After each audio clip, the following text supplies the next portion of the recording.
Hello friends, आप सबका स्वागत है आपके अपने यूट्यूब चैनल फार्मा एमसीक्यू में। तो देखिए कुछ इंपॉर्टेंट एमसीक्यूज इस वीडियो में हम लोग डिस्कस करेंगे। ड्रग इंस्पेक्टर के एग्जाम के लिए हमने सीरीज स्टार्ट करी हुई है। इसमें हम जो प्रीवियस ईयर के ड्रग इंस्पेक्टर के क्वेश्चंस है डिफरेंट स्टेट में और जो आए हुए हैं ना, वही हम इसमें डिस्कस कर रहे हैं। ओके, तो स्टार्ट करते हैं। और स्टार्ट करने से पहले अगर आप चैनल पर नए, आप चैनल सब्सक्राइब नहीं किया है, चैनल को प्लीज़ सब्सक्राइब कीजिएगा। वीडियो को लाइक करना, शेयर करना, कमेंट करना, बेल आइकन को प्रेस करना, ताकि जो आने वाले वीडियोस होते हैं उनके नोटिफिकेशंस आप लोगों को मिल सके। ओके, और एमपी में आपके ड्रग इंस्पेक्टर का एग्जाम होना है, तो उसके लिए भी इंपॉर्टेंट है ये। और डिफरेंट आपकी ड्रग इंस्पेक्टर की वैकेंसीज आई हुई अलग अलग स्टेट्स में, तो सभी के लिए काफ़ी ज़्यादा इंपॉर्टेंट रहेंगे क्वेश्चंस। ओके, देखिए क्वेश्चन है हमारा, schedule relating to GMP for pharmaceutical product in drug and cosmetic act. Simple GMP के लिए आप शेड्यूल पूछा है, तो जीएमपी के लिए आपको पता ही है कौन सा शेड्यूल होता है। ऑप्शंस में आपको क्या क्या दिया हुआ है, schedule P, schedule L1, schedule M या शेड्यूल यू। तो जीएमपी के लिए हम पढ़ते हैं कौन सा, ऑप्शन सी, शेड्यूल एम हम लोग पढ़ते हैं। ओके, नेक्स्ट है, potentiometric analysis is possible to estimate drug that have. Option देखिए, as a group only, basic character, oxidation reduction potential या क्रोमोफोर ग्रुप। ठीक है, तो ये जो हो, इसका आंसर हो जाएगा option C, oxidation reduction potential. Next है, most important muscle useful for respiration. ठीक है, तो रेस्पिरेशन के लिए जो इंपॉर्टेंट मसल है वो कौन सी है, वो बतानी है आपने। ऑप्शंस में आपको बाइसेप्स, डेल्टॉइड मसल्स, ये है पेक्टोरलिस मसल या इंटरकोस्टल मसल। तो आंसर हो जाएगा आपका ऑप्शन डी, जो इंटरकोस्टल मसल होती है ये होती है इंपॉर्टेंट मसल रेस्पिरेशन के लिए। नेक्स्ट है एसिटामिनोफेन। ठीक है, जो पैरासीटामोल होता है उसकी बात हो रही है। Acetaminophen toxicity is characterised by, देखिए central nervous system stimulation and seizures, profound vasoconstriction and pain, severe abdominal cramping and diarrhoea या profound liver damage and failure. तो इसमें क्या होता है, लीवर डैमेज हो जाता है। ओके, हिपैटोटॉक्सिटी कोज कराती है ना, ऑप्शन डी आपका राइट हो जाएगा। नेक्स्ट है, termination of heparin activity by protamine sulphate. ठीक है, जो हिपैरिन का एंटीडोट होता है वो प्रोटामिन सल्फेट होता है। ठीक है, तो जो प्रोटामिन सल्फेट जो होता है हिपैरिन की एक्टिविटी को टर्मिनेट करता है, तो देखिए is the result of, option inhibition of gastrointestinal absorption of heparin, ये हिपैरिन का जो एब्जॉर्प्शन उसको इनिबिट करेगा, या फिर एसिड बेस न्यूट्रलाइजेशन या चिलेटिंग एक्शन नन। ठीक है, तो जो ये टर्मिनेट करता है प्रोटामिन सल्फेट हिपैरिन की एक्टिविटी को, तो कौन सा मैकेनिज्म इसमें फॉलो होता है, तो ये एसिड बेस न्यूट्रलाइजेशन हो जाएगा आपका ऑप्शन बी। ओके, नेक्स्ट है, elimination rate constant of a drug by IV bolus is 0.25 R, what is the half life of the drug. ठीक है, तो न्यूमेरिकल है, इसको आप सोल्व कर लेना। तो इसकी हाफ लाइफ आपने कैलकुलेट करनी है, ये आपको ऑप्शंस दिए हुए हैं, तो ये आंसर इसका निकाल के आप मुझे आंसर बताना। नेक्स्ट है, the following schedule deal with the life period of drug.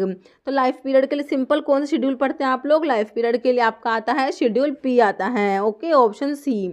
Next question है, in phenothiazine and electron withdrawing group at dash position to produce the antipsychotic action. ठीक है, तो एंटीसाइकोटिक जब ड्रग्स पढ़ते हैं आप, उसमें फिनोथायाजीन्स आते हैं ना, तो फिनोथायाजीन्स में जो कौन सी पोजीशन पे इलेक्ट्रॉन विड्रॉइंग ग्रुप प्रेजेंट होना चाहिए एंटीसाइकोटिक एक्शन के लिए, सेकंड, थर्ड, फिफ्थ या नन ऑफ द अबव। तो ये सेकंड पोजीशन पे होगा, ऑप्शन जो है 1 हो जाएगा राइट। ओके, नेक्स्ट है, the paranitrobenzoic acid is the convenient starting material for the synthesis of procaine, xylocaine, piperocaine, etidocaine. तो ये हो जाएगा आपका ऑप्शन है प्रोकेन।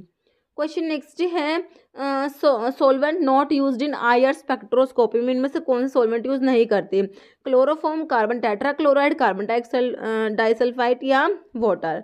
तो ये वाटर हो जाएगा आपका ऑप्शन डी। नेक्स्ट है, measurement of inulin renal clearance is a measure of. तो ये हो जाएगा आपका ऑप्शन देख लीजिए इसके, तो ये हो जाएगा GFR, ग्लोमेरुलर फिल्टरेशन रेट। ये क्वेश्चन बहुत बार रिपीट होता है। डायस्टाइल मॉर्फिन इज कोडीन, एपोमॉर्फिन, हीरोइन या ऑक्सीमॉर्फिन। तो डायस्टाइल मॉर्फिन जो होता है ये ऑप्शन सी हो जाएगा, हीरोइन। नेक्स्ट है, government opium factory situated at. तो गवर्नमेंट ओपियम फैक्ट्री जो है, एक तो आपकी कहाँ पर है, गाजीपुर में है, दूसरी कहाँ पर है, नीमच में है ना। तो आपका ऑप्शंस में नीमच दिया हुआ है, ऑप्शन डी आपका राइट हो जाएगा। ओके, नेक्स्ट है, which of the following disease modifying antirheumatic drug can be administered orally. तो देखिए, एनाकिंड्रा, एप्टासेप्ट, लैफ्लुनोमाइड या टनरसेप्ट। तो ये लैफ्लुनोमाइड हो जाएगा ऑप्शन सी। नेक्स्ट है selective Cokes cyclooxygenase Cokes 2 inhibitor, जिसमें आपकी कोक्सिब वाली ड्रग्स आती है ना, सैलिकोक्सिब, वैल्डिकोक्सिब, ये सब जो कोक्सिब वाली, रोफिकोक्सिब। तो क्या कह रही है, जो सेलेक्टिव कोक्स 2 इनहिबिटर्स होते हैं have been associated with which of the following adverse drug reaction. देखिए severe ischaemic colitis, torsades de pointes, cardiovascular thrombotic events या एक्यूट लीवर फेलियर। तो ये ऑप्शन सी हो जाएगा, कार्डियोवास्कुलर थ्रोम्बोटिक इवेंट्स। नेक्स्ट है following schedule refer to disease और elements for which a drug may not purport to prevent और cure. तो कौन से शेड्यूल की बात हो रही है ये, देखिए schedule G, schedule R, schedule J या शेड्यूल एक्स। तो जी में तो आप पढ़ते हैं जो ड्रग मेडिकल सुपरविजन में लेनी होती है वो शेड्यूल जी में आती है। आर में स्टैंडर्ड्स फॉर मैकेनिकल कंट्रासेप्टिव्स होता है, तो आपका शेड्यूल जे हो जाएगा। आंसर ऑप्शन राइट बिल्कुल हो जाएगा, आपका सी ऑप्शन राइट हो जाएगा, शेड्यूल जे। ओके, शेड्यूल एक्स में क्या आता है, वो नार्कोटिक ड्रग और psychotropic substance, habit forming drug, ये सब आपका शेड्यूल एक्स में आएगा। जैसे प्राजोसिन इज फार्माकोलॉजिकली, देखिए प्राजोसिन होता है, टीराजोसिन होता है ना, टैम्सुलोसिन होता है। तो ये जो है जोसिन वाली ड्रग जो होती है ये होती है सेलेक्टिव अल्फा 1 ब्लोकर होती है। ओके, सेलेक्टिव अल्फा 1 एंटागनिस्ट बोल सकते हैं, फिर selective alpha 1 blocker. Selective alpha 2 blocker में आपका योहिम्बिन आता है। ठीक है, तो अभी ऑप्शन देखिए, ये peripheral alpha 1 adrenergic blocker and activator of alpha 2 receptor नहीं होता, बीटा ब्लोकर भी नहीं है, angiotensin second type 1 receptor antagonist भी नहीं है। तो आपका आंसर हो गया option A, peripheral alpha 1 adrenergic blocker. Next है precautions advisable when using lovastatin. Statins जो एचएमजी कोरिडक्टेज इनहिबिटर्स जो होते हैं उनकी बात हो रही है, तो लोवास्टैटिन जो होता है तो इसके बारे में क्वेश्चन है, precaution advisable when using lovastatin include. देखिए serum transaminase measurement, renal function test, acoustic measurements, complete blood picture every month. तो ये ऑप्शन ए हो जाएगा, सीरम ट्रांसअमीनेज मेजरमेंट्स। नेक्स्ट है which anticonvulsant drug required therapeutic monitoring of phenobarbital serum level as well as its own serum level. देखिए phenytoin, primidone, clonazepam या ethotoin. तो देखिए कौन सी एंटी कन्वल्सेंट ड्रग है जिसको थेरेप्यूटिक मॉनिटरिंग करनी पड़ेगी फिनोबार्बिटल की। देखिए इसमें जो आपकी डिऑक्सी बार्बिचुरेट में आती है कौन सी, पिरिमिडोन। ठीक है, तो ये क्या होती है, बॉडी में जाके फिनोबार्बिटोन में कन्वर्ट होती है, तो इसीलिए इसके लिए करना पड़ता है। तो आपका जो है आंसर हो जाएगा ऑप्शन बी हो जाएगा, primidone. Okay, next initial distribution of a drug into tissue is determined chiefly by the rate of blood flow to the tissue, stomach emptying time, affinity of drug to tissue, or plasma protein binding of the drug. Answer is option A, rate of blood flow to the tissue. Okay, next है following heterocyclic ring is present in मैपाक्रीन। देखिए मैपाक्रीन क्या है, anti malarial drug है मैपाक्रीन। तो इसमें कह रहे कौन सा हेटेरोसाइक्लिक न्यूक्लियस प्रेजेंट है, टैरिडिन, फिनोथायाजिन, एक्रिडिन, थैलाजीन। तो ये इसमें होता है एक्रिडिन न्यूक्लियस प्रेजेंट होता है, ऑप्शन सी।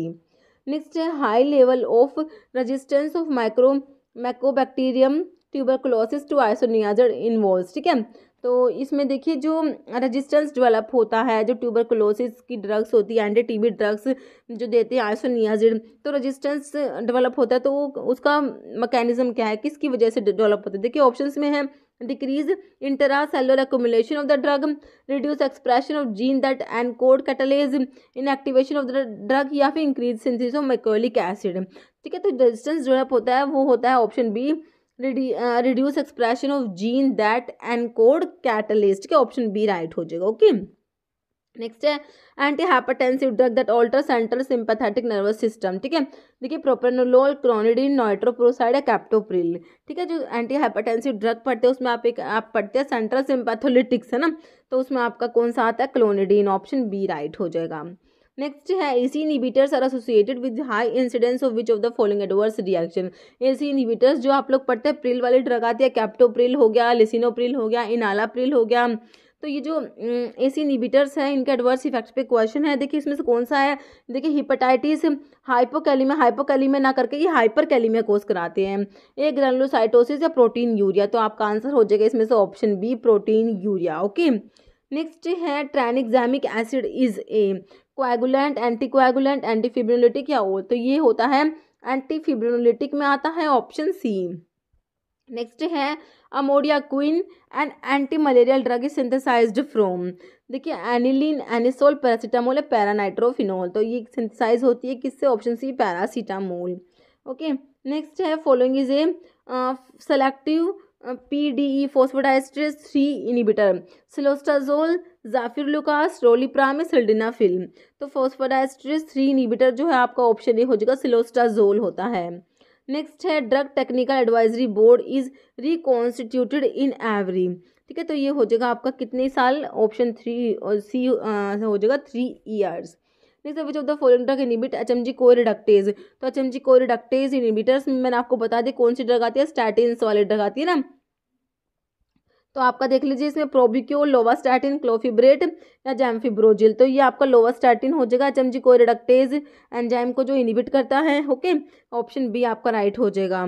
नेक्स्ट क्वेश्चन है ezetimibe reduce cholesterol absorption bye, ठीक है, एजिटिमाइड जो है ये आपकी क्या करते हैं, कोलेस्टेरॉल का जो लेवल है उसको रिड्यूस करती है, कैसे कम करती है बताना है। देखिए इनिबिटिंग HMG कोई रिडक्टेज रिडक्टेज, तो HMG कोई रिडक्टेज को तो ये इनिबिट नहीं करती, इसको स्टैटिन्स इनिबिट करते हैं। ब्लॉकिंग और inhibiting intestinal absorption of cholesterol, बिल्कुल सही बात है। Remove cholesterol from blood and store in adipose tissue inducing lipoprotein lipase, जो आपका आंसर क्या हो जाएगा इसका आंसर हो जाएगा आपका ऑप्शन बी, ब्लॉकिंग और inhibiting intestinal absorption of cholesterol. Cholesterol का जो इंटेस्टिनल एब्जॉर्प्शन होता है उसको इनिबिट करती है ये एजिटिमाइब। ओके, नेक्स्ट क्वेश्चन जिसका आंसर आप लोग कमेंट बॉक्स में देंगे। आपका क्वेश्चन है tricloxemic acid is a coagulant, anticoagulant, antifibrillatic या वीडियो अच्छी लगी है तो लाइक करना, शेयर करना, चैनल पर नए हैं तो मेरे आप लोगों से रिक्वेस्ट है कि चैनल को प्लीज़ सब्सक्राइब जरूर करना। Okay, thank you.